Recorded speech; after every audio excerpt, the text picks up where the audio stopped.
vlog ko. Magsasagot lang ako ng mga hinda kong question. Siyempre, ako lang yung naghanda.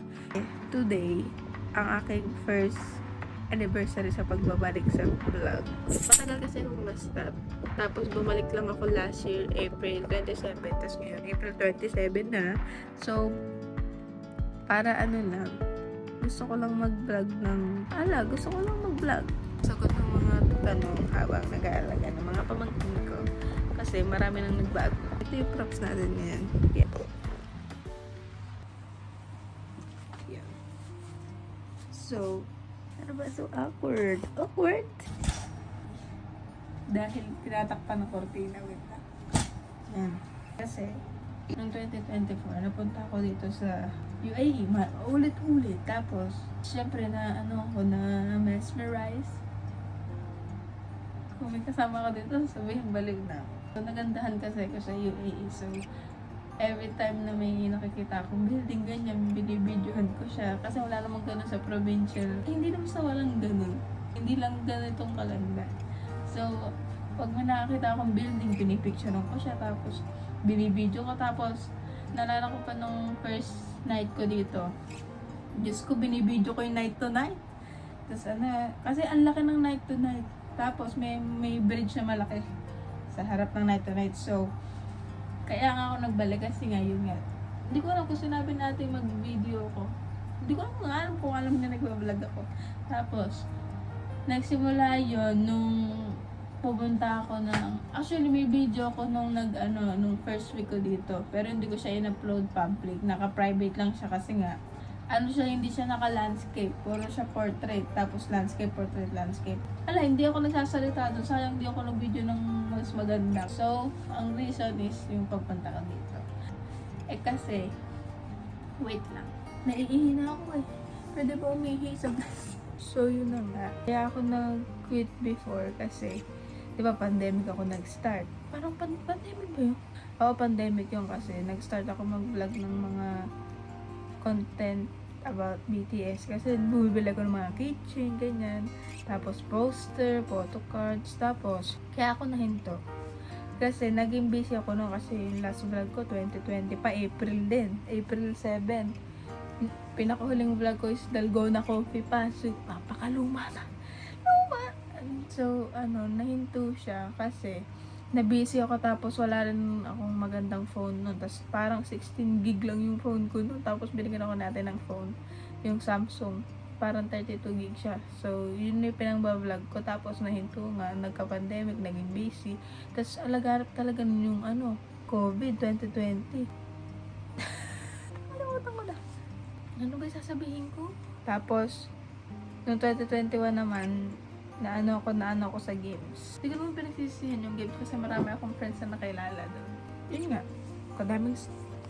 So yun nga, during my break sa pag-vlog, feeling ko kadami kong na-miss na dapat binidyo ko ganyan kasi ang daming nangyari. Ang daming nangyari nung pandemic. Like, dapat binidyo ko pala yung naka-face mask ako, naka-face shield ako, tapos yung mga ayuda. Alam mo yun, parang kasi yun, core memory na pinalagpas ko. Hindi naman sa gusto ko kasi nga wala na akong storage. Ano ba gusto nyo? So yun na, yun yung natutunan ko. Ang next question is, anong kind of content ang gusto kong i-video? Actually, hindi ko rin alam kasi kung ano lang yung dumadating na opportunity, yun yung binavlog ko, kung ano-ano, yung libro ko, yung pag-aalaga ko sa pamangkin ko. Actually, gusto ko nga mag-vlog about naman yung pagta-travel ko. Travel? Yung paglilibot-libot ko kung saan-saan, ganyan. Kasi nga, ko very spontaneous. Wow! Hindi ko kayo. Basta ilalagay ko na lang sa screen. So, kung medyo yung, gusto ko yung, yung gusto kong yung bagay-bagay. Ano ba yung nakalimutan ko na yung Tagalog? Gusto kong, wait lang basta gusto ko ma-experience yung mga bagay-bagay ng ako lang. Kasi mahilig kasi akong gumagawa ng mga bagay-bagay na ako lang mag-isa gumagawa. Like, is this Tagalog? Yan, gusto ko mag-vlog about travel, o kaya yung mga sa buhay ko. Kaya ako nagda-diary, di ba? Tapos, gusto kong mag-content naman ng reacting to BTSMB, ganyan.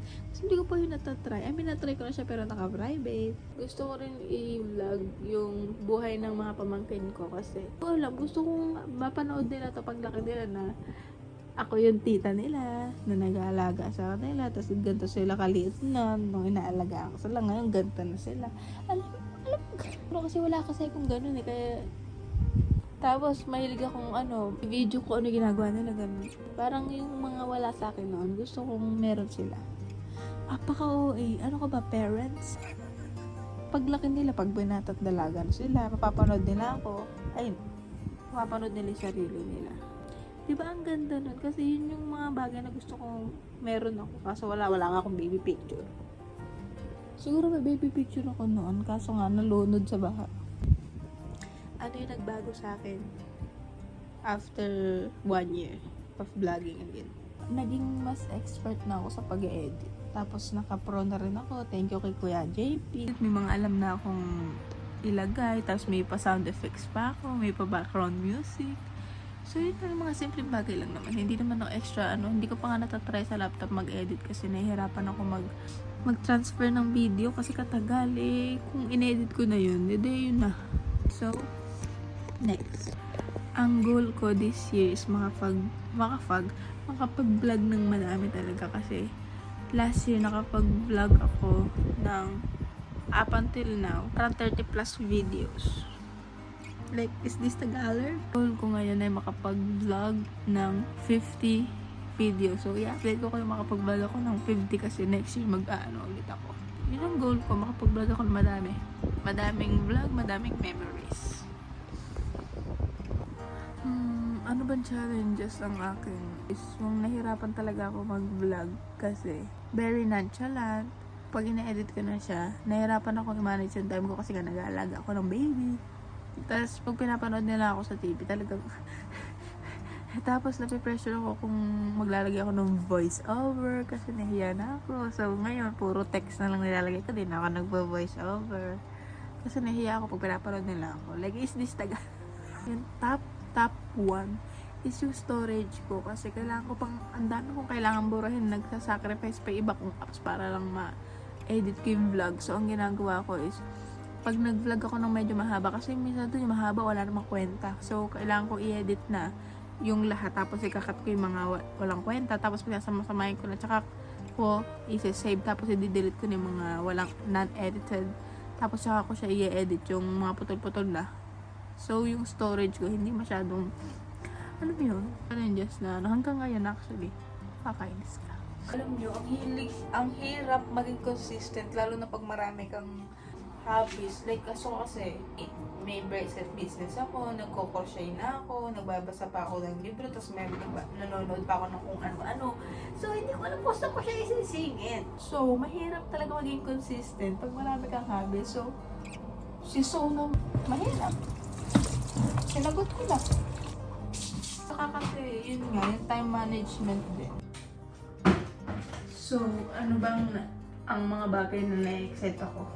So, kaya ako din kasi gusto ko makita talaga ng mga pamangkin ko na nagbablog ako. Tapos gusto ko pag matanda na ako, pag uugod-ugod na ako, may pinapanood akong, is this Arian's teenagers days? Like, is this Tagalog? Bakit ba? Memories ka kasi yun talaga yung main purpose ng pagbablog ko kasi gusto ko ng memories. Kaya nga Arian's Diary, di ba?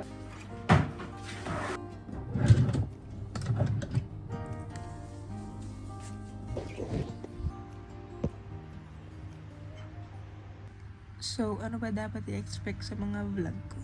Wala naman dapat i-expect kasi talagang random yung mga vlog ko. Like, minsan nasa kainan, minsan nasa galaan, minsan nasa concert. Wala mo naman talaga na concert. Tapos minsan naman, eto, nagbe-babysitting. So, wala kayo dapat i-expect. Kayo, kala mo naman may nanonood. Hindi ko ito sasama sa vlog kasi medyo cringe. Like, is this Tagalog? So, yun nga, wala naman dapat i-expect kasi very random lang siya. Kaya nga diary, di ba? Mo, next vlog ko, yan, naglalakad na to. Parang magkamukha kami, parang ako ang ina. Like, is this Tagalog? See? Kaya pala ay mag-birthday. See? And then, What are you gonna do? Sige. Ay, it's not funny, I ha? can't today night. You will still drink, Ala. So, ayun lang. Hindi na pala ako nakapag-outro kasi nga marami akong ginagawa. Yun, ala na akong sasabihin kasi nga kailangan ko na magpaligo ng bata. Yun na yung mga natutunan ko, mga share, mga experiences ko, yun na. I think it's time to say goodbye. Bye!